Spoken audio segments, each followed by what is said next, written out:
Buenos días. Vamos a tomar hoy el Evangelio de San Mateo en el Domingo de Ramos, en el capítulo 21, versos del 1 al 11. Cuando se aproximaban ya a Jerusalén, al llegar a Betfagé, junto al monte de los Olivos, envió Jesús a 2 de sus discípulos diciéndoles: Vayan al pueblo que van allí enfrente al entrar. Encontrarán amarrada una burra y un burrito con ella. Desatarlos y traédmelos. Si alguien les pregunta algo, díganle que el Señor los necesita y enseguida los devolverá. Esto sucedió para que se cumplieran las palabras del profeta. Díganle a la hija de Sión: He aquí que tu rey viene a ti, apacible y montado en un burro, en un burrito, hijo de animal de yugo. Fueron pues los discípulos e hicieron lo que Jesús les había encargado, y trajeron consigo la burra y el burrito. Luego pusieron sobre ellos los mantos, y Jesús se sentó encima. La gente, muy numerosa, extendía sus mantos por el camino. Algunos cortaban ramas de los árboles y las tendían a su paso.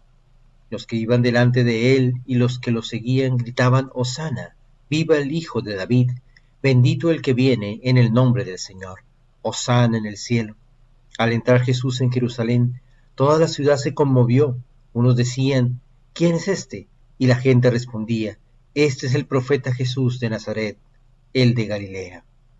Palabra del Señor. Gloria a ti, Señor Jesús. Hoy en el día de la celebración de la Pasión, o el Domingo de Ramos, como se conoce tradicionalmente, se leen dos evangelios. Uno al iniciar las procesiones y otro ya en el templo. Hemos leído el primero, el que se lee antes de iniciar la procesión hacia los templos en la celebración litúrgica del día de hoy.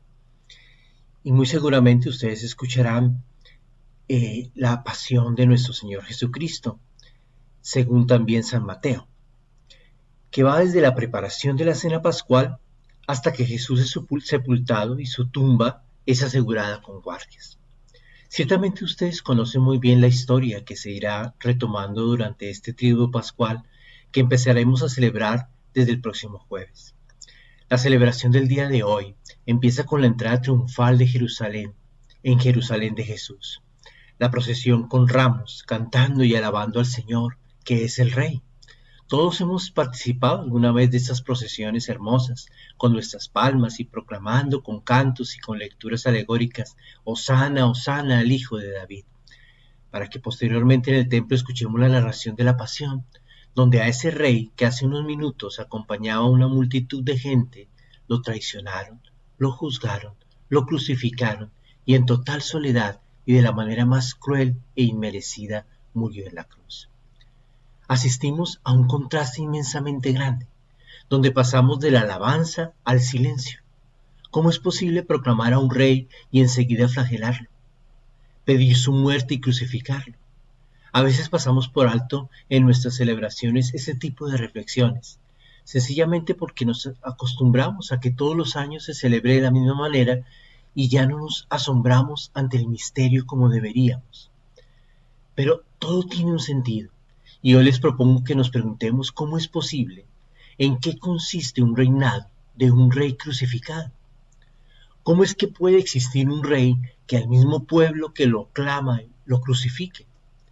Así como nos podríamos preguntar cómo es que en una sociedad que defiende los derechos del niño también se le asesina en el vientre de sus mamás, o una sociedad donde lo más significativo en la vida son los padres, pero cuando envejecen los desechan en un asilo, o una sociedad que legisla para defender la vida como un derecho fundamental, pero le niega la atención médica a un enfermo por no tener un carnet que lo acredite.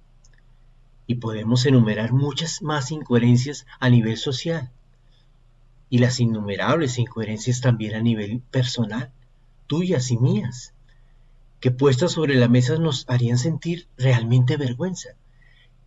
Y es que nuestras incoherencias mataron a Jesús, Pero la perfecta coherencia de Jesús lo llevó no solamente a entregar su vida, sino también a resucitar. Si a nosotros nos cuesta entender cómo se pasa en un minuto de la gloria a la muerte más horrorosa, imagínense ustedes cómo les costó a los discípulos del Señor entender ese reinado de Dios. Después de venir en caravana felices junto con la gente cantando Hosana al Hijo de David, al Rey de los judíos, ¿cómo lograron entender estos discípulos que su rey, que además decía que era Dios, lo flagelaran de esa manera y terminara clavado en una cruz?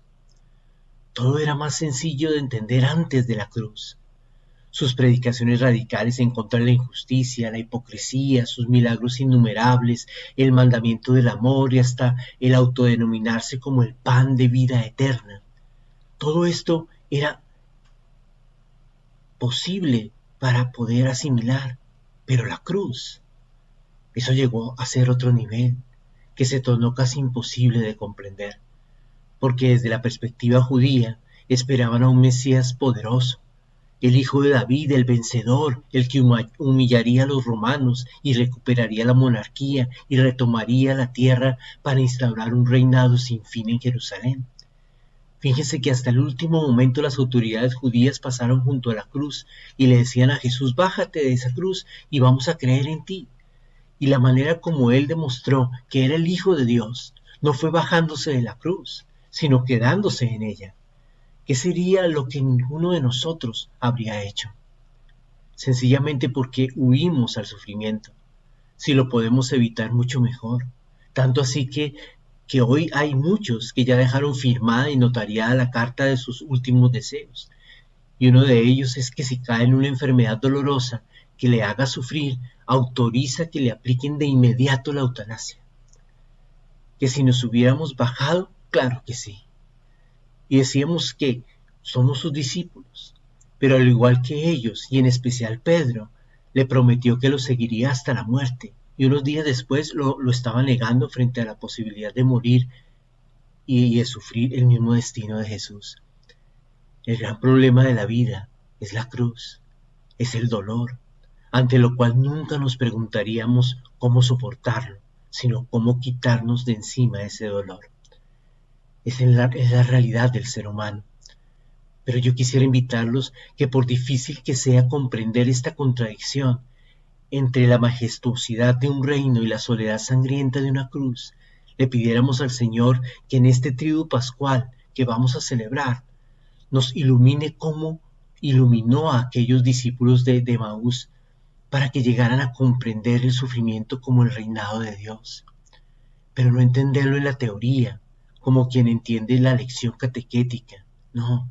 Entenderlo desde el sufrimiento de cada uno de nosotros, darle un nuevo significado al sufrimiento.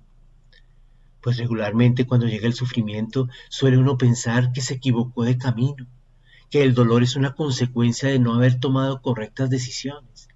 Pues si hubiéramos decidido bien, andaríamos en un camino perfecto, sin tropiezos, sin problemas, sin dificultades, sin enfermedades, sin despedidas, sin traiciones, sin decepciones, sin fracasar. Y resulta que el camino que lleva a la gloria tiene dolor, que el camino que lleva a la gloria tiene sufrimiento, y que la vida de Jesús para penetrar en la gloria pasa por la cruz, y la vida de nosotros para penetrar en la gloria de Cristo pasa por la cruz de Cristo. Pero no hacemos pasar nuestro sufrimiento por la cruz de Cristo. Cuando sufrimos, le reclamamos a Dios, pero no miramos la cruz. Y no le ofrecemos al Señor nuestro sufrimiento, por pequeño o grande que sea. Sufrirlo con Él en la cruz es transformar ese sufrimiento en un sufrimiento que es redentor para nosotros y para los que nos rodean. Me llama mucho la atención la respuesta de San Juan Pablo II cuando ya en los últimos años se encontraba en un avanzado estado de enfermedad, y uno de sus cardenales le dijo que por qué no renunciaba, que era el momento de renunciar. Y él, desde una experiencia profunda de amor al Señor y enfocado en su ministerio petrino, le respondió: si Jesús no se bajó de la cruz, yo tampoco renuncio. Quizá las personas que no tienen problemas, ni tropiezos, ni dolores, no necesitan celebrar la Pascua. A lo mejor les basta con mirarla por televisión. Pero a todos nosotros, que somos normales, todos nosotros que nos enfrentamos a las malas noticias, a los encuentros, pero también a los adioses, a los amores, pero también a los resentimientos, a los consuelos, pero también a las angustias, a los días de salud, pero también a la esclavitud diaria de tomar medicamentos y medicamentos. Todos nosotros, los que somos normales, los que tenemos hijos e hijas, a los que amamos profundamente, pero que también cada hijo y cada hija se convierte a veces en situación problemática, en una preocupación y en una angustia. Todos nosotros, los que perdemos los seres queridos, que se nos envejecen, que se nos enferman, que se nos mueren. Todos nosotros, los que tenemos dificultades, los que nos cuentan malas noticias y nos preocupamos por nosotros, por los demás, por el país, por el mundo, por las especies animales, por las personas que mueren en las guerras. Todos nosotros, los que tenemos melancolía, tristeza y corazón partido, necesitamos pararnos ante la cruz y comprender lo que no es comprensible. Pararnos frente a esa cruz para llorar lo indecible. Pararnos frente a esa cruz y quejarnos de todo el dolor que nos sentimos, que sentimos. Pararnos frente a esa cruz y comprender por fin a la gloria que nos llevará si vivimos nuestra cruz en la cruz de nuestro Señor Jesucristo. Vivimos en un mundo de corazones rotos. Vivimos en una sociedad que le está dando la espalda cada día más a Dios y que evidentemente crucifica al Señor con cada acción contraria al amor. Hoy, parémonos frente a esa cruz. Escuchemos con atención la pasión del Señor, que no es ajena a nosotros, que no es un cuento, que no es una historia más, que la viven nuestras sociedades, que la vivimos nosotros con cada problema y con cada situación. No sé qué situación estés viviendo en este momento. No sé en qué situación entras a celebrar esta Pascua con el Señor, pero sea cual sea la situación, vívela con el Señor.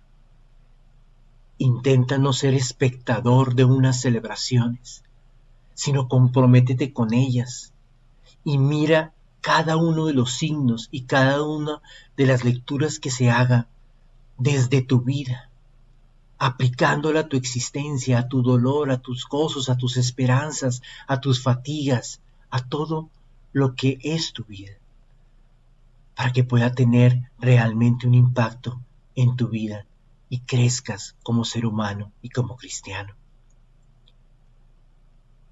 Los invito a que pongamos esta semana en manos del Señor. Padre de la gloria, gracias por darnos la oportunidad una vez más de entrar en esta semana de reflexión, en esta semana donde nuestra vida es expuesta también como la vida de nuestro Señor Jesucristo. Danos la gracia de entender este misterio. Danos la gracia de poder concentrarnos en cada una de las actividades que hagamos durante esta semana, que más allá de un descanso, más allá de un paseo, podamos entender que lo que hoy celebramos, que lo que en esta semana celebraremos, es el misterio del ser humano, que tenemos que tomar en serio.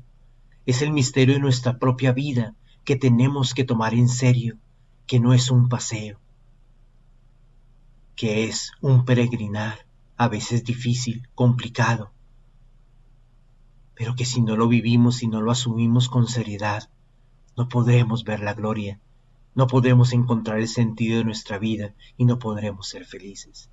Danos la gracia de una santa semana, Señor. Amén. El Señor esté con vosotros. Y la bendición de Dios Todopoderoso, Padre, Hijo y Espíritu Santo descienda sobre vosotros y os acompañe siempre. Un feliz día para todos y una Semana Santa en santidad y en prosperidad espiritual.